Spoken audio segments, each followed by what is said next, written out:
Bem-vindo ao podcast Estrangeiros e Peregrinos. A mensagem de hoje será apresentada por Dennis Allen. Uma vez por semana, dedicamos a mensagem do podcast Estrangeiros e Peregrinos a um estudo textual, frisando a mensagem de um livro da Bíblia, atualmente o livro de Hebreus. E no final desta mensagem de hoje, eu darei a resposta à pergunta 611 e uma nova pergunta para testar seu conhecimento das Escrituras. Se você tiver a sua Bíblia em mãos, pode abrir em Hebreus capítulo 2, onde nós vamos focar hoje do versículo 14 ao 16. Vamos começar com a leitura desse texto. Hebreus 2, começando no versículo 14. Eu estou lendo da Nova Almeida Atualizada.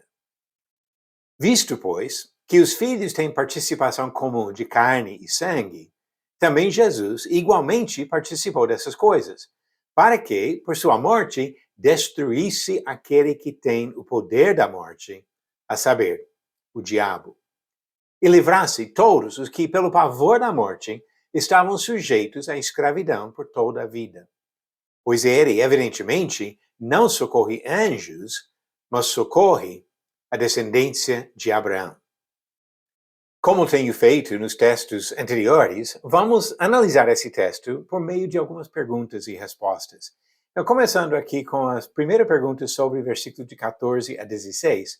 No contexto, quem são os filhos? Eu falo no contexto porque é sempre importante lembrar onde estamos no estudo textual. Não podemos simplesmente tirar alguns versículos divorciados do texto e compreender a mensagem.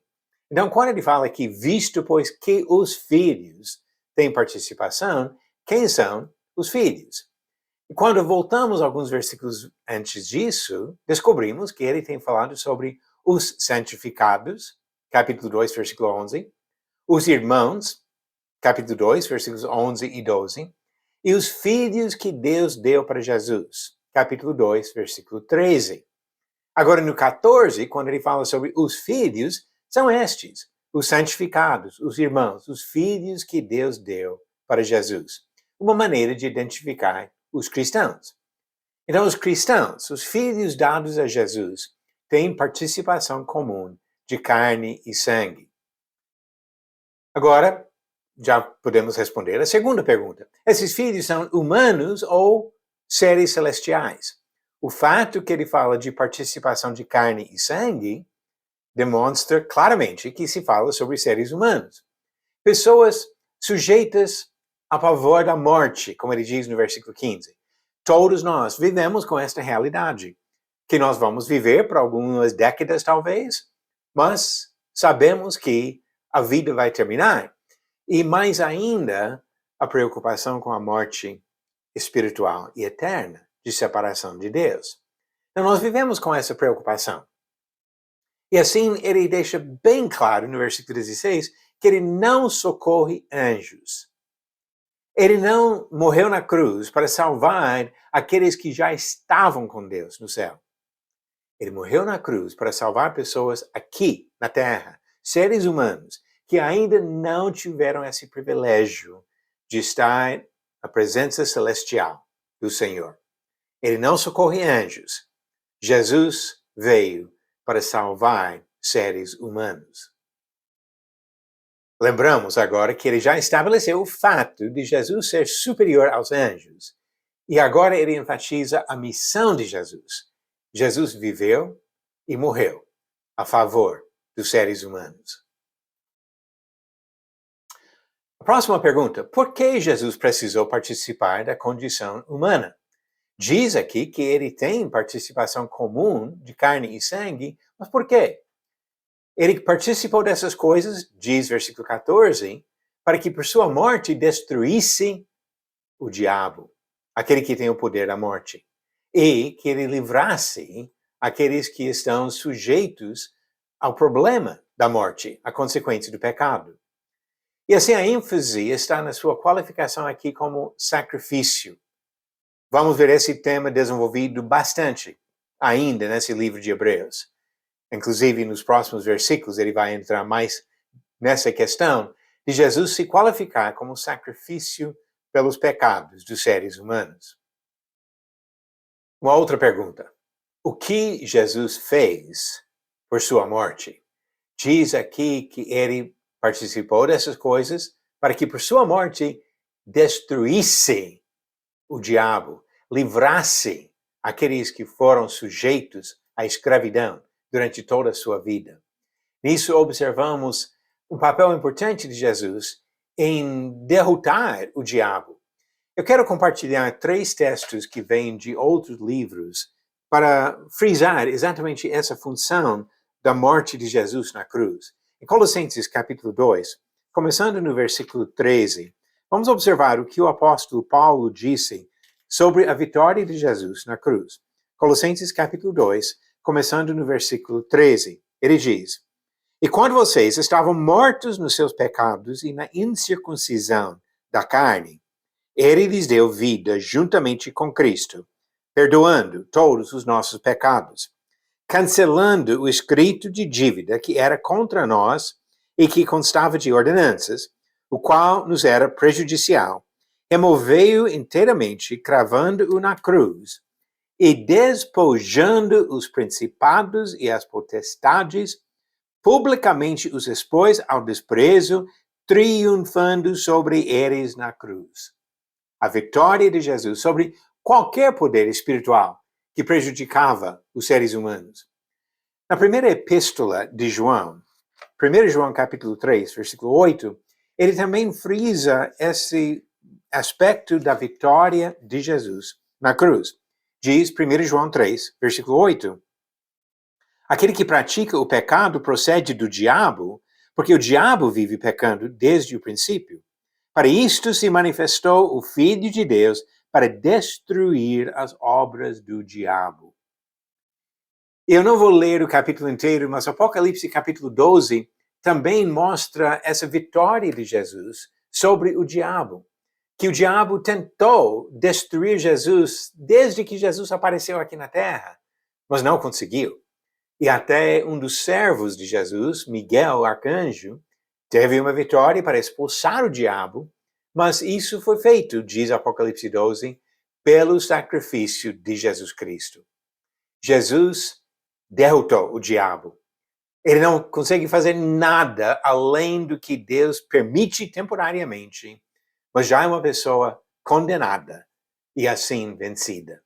E desta forma, Jesus libertou os escravos, todos que viviam sujeitos à escravidão por toda a vida, como diz o versículo 15, agora tem a esperança da vida eterna, se aceitar a salvação que Jesus oferece para todos nós. Mais uma pergunta que talvez pareça óbvia, mas é importante nesse contexto. Jesus fez isso para socorrer quem? E novamente, podemos ver aqui no versículo 16, que ele socorre a descendência de Abraão. Já temos comentado sobre quem são esses filhos que ele descreve aqui, os filhos que estavam sujeitos à escravidão por toda a vida. E filhos de Deus, descendentes de Abraão. Uma maneira de frisar aqueles que pertencem ao Senhor e, ao mesmo tempo, introduz uma comparação que ele vai fazer a partir do capítulo 3 com Israel do Antigo Testamento. Mas é importante entender que no contexto do Novo Testamento, a descendência de Abraão assume um significado espiritual. Descendentes de Abraão não são literalmente judeus descendentes de Abraão, Isaac e Jacó, mas pessoas que seguem o exemplo da fé de Abraão.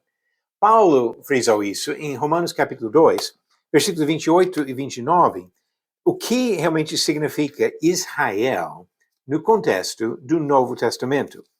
Romanos capítulo 2, versículos 28 e 29. O texto diz: porque não é judeu quem o é apenas exteriormente, nem a circuncisão a que é somente na carne.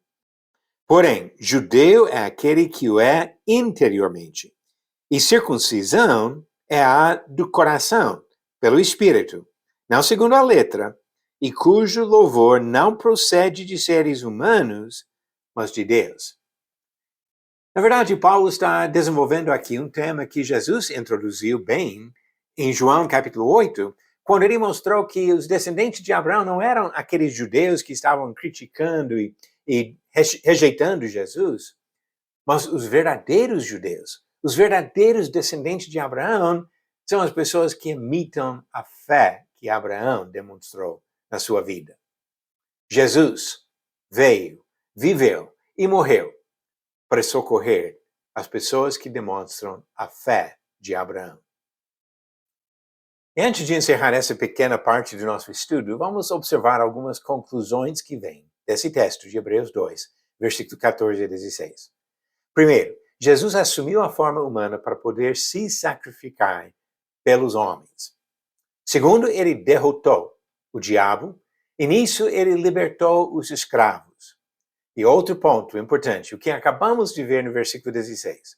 Os verdadeiros descendentes de Abraão são os filhos que Deus deu a Jesus. Seres humanos que demonstram a fé de Abraão.